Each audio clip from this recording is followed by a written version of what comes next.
Hello, everybody. Today we are going to study the third part of the topic greenhouse management. Now, in this part of the topic, we are going to study first of all installation of irrigation system. Irrigation is the most important part of greenhouse. So, we have to cool down or maintain the temperature in the greenhouse. For that purpose, we need sprinklers and drips. So by that way, we can irrigate the crops in the greenhouse. Now this is very important before flowering, and it is important to reduce the temperature and increase humidity in the greenhouse.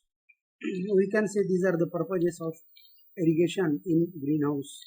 So this drip irrigation, it is used in all stages of crop growth. So in this irrigation system, we have to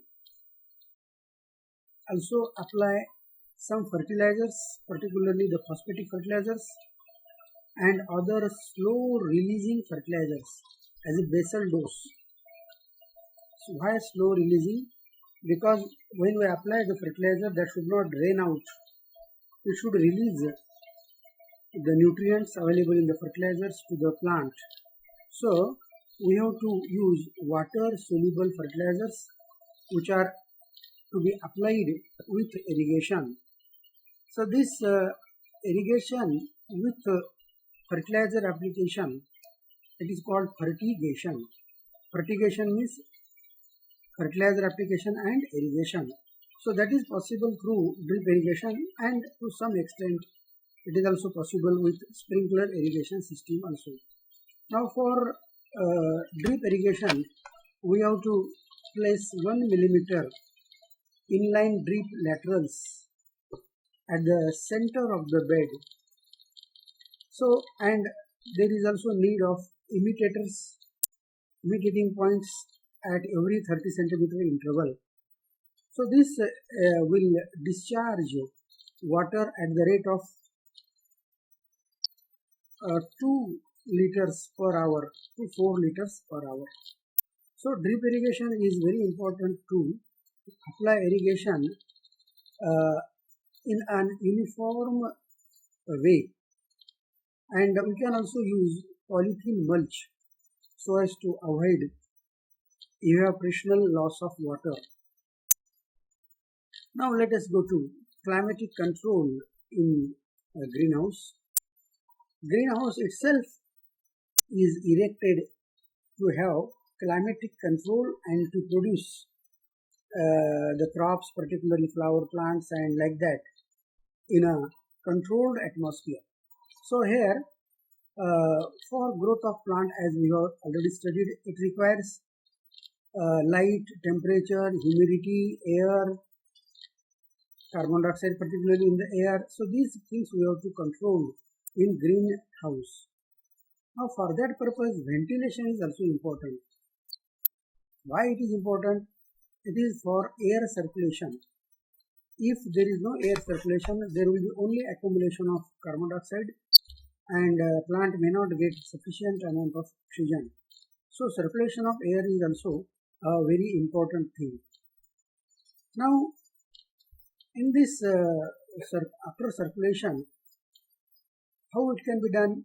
As you have studied in the structure of greenhouse, there are certain curtains. These curtains can be opened during daytime. Remember, during daytime only curtains are opened, and the plant may get fresh air, particularly oxygen. So we know that during night time, plant releases carbon dioxide, and that carbon dioxide is also important to be accumulated in the greenhouse. So these curtains are to be opened during daytime. Now temperature is to be also controlled by different ways we can use, like we can use fans to control temperature, we can use the exhaust hot air, We can also use water sprinklers or foggers particularly. So by that way we can control temperature, we can bring down the temperature. And if we want to reduce the light intensity, we have to use black colored shade. Shade net should be of black color. So it will not permit entire temperature to go down into the greenhouse. And light intensity also can be reduced whenever required. So by this way we can control temperature. Second thing, that cooling is also to be done in the greenhouse. Means the temperature should not go beyond 30 degrees centigrade. If temperature is more, then there will be no proper growth of the plants grown in greenhouse.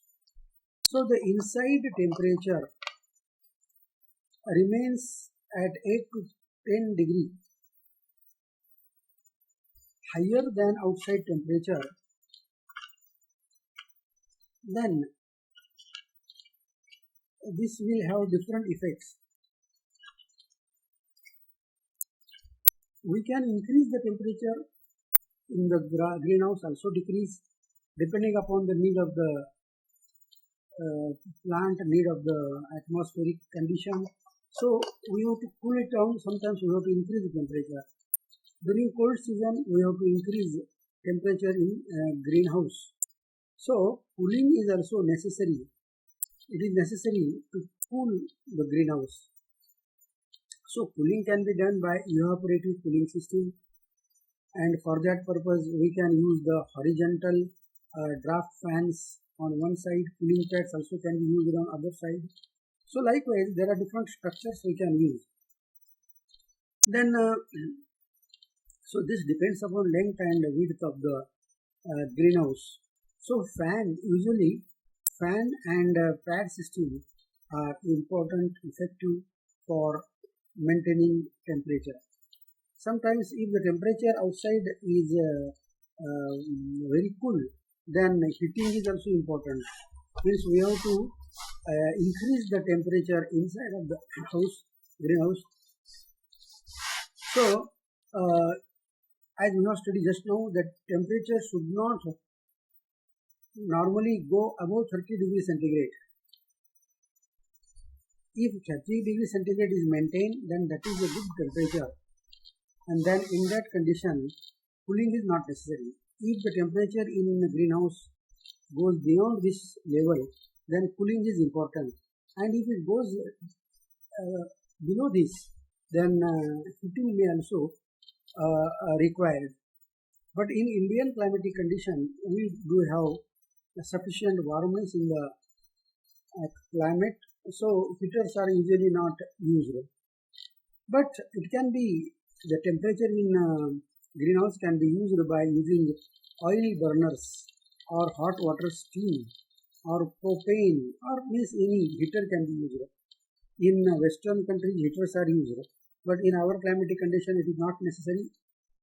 And if the temperature is very less, then we can burn some crude oil inside of the greenhouse, and that will increase temperature.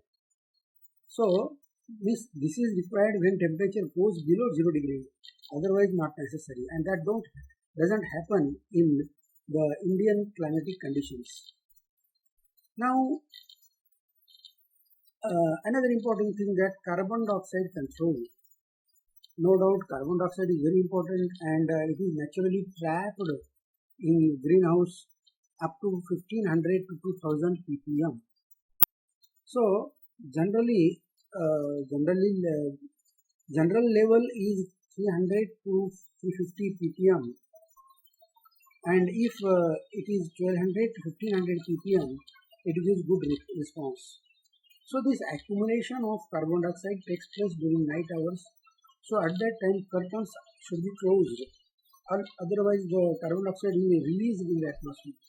So this accumulated carbon dioxide inside greenhouse will help during daytime for different physiological activities.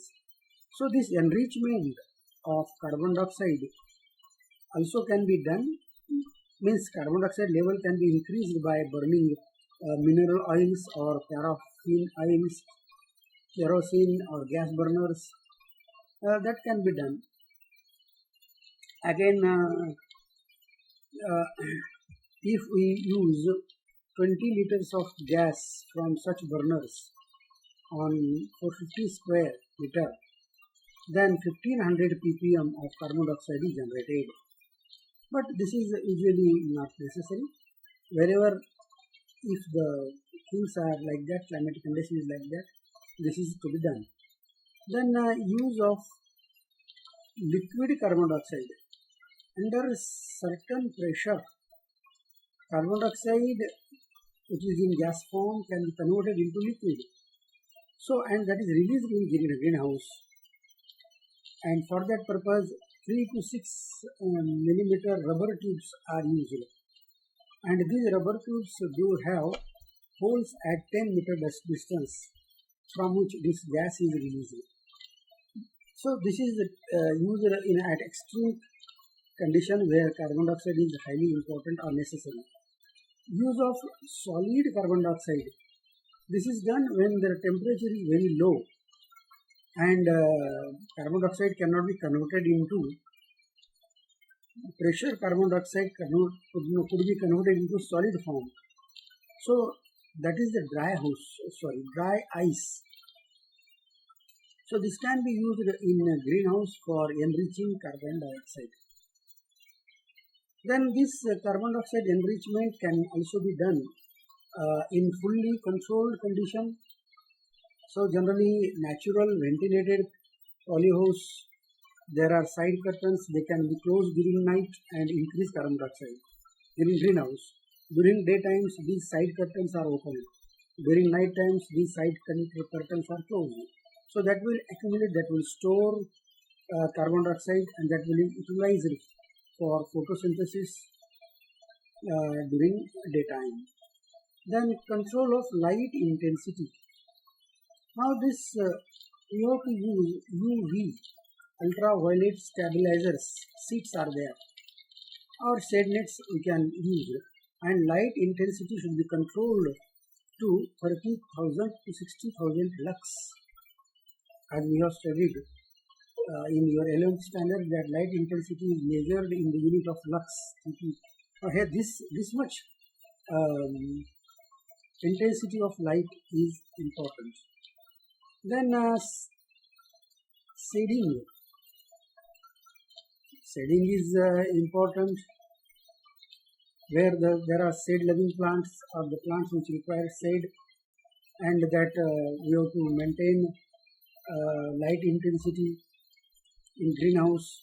So at that time we have to use certain clothes, that is called as serene clothes. They are to be used of different sizes, and that will provide 25 to 80% shade depending upon the type of crop grows.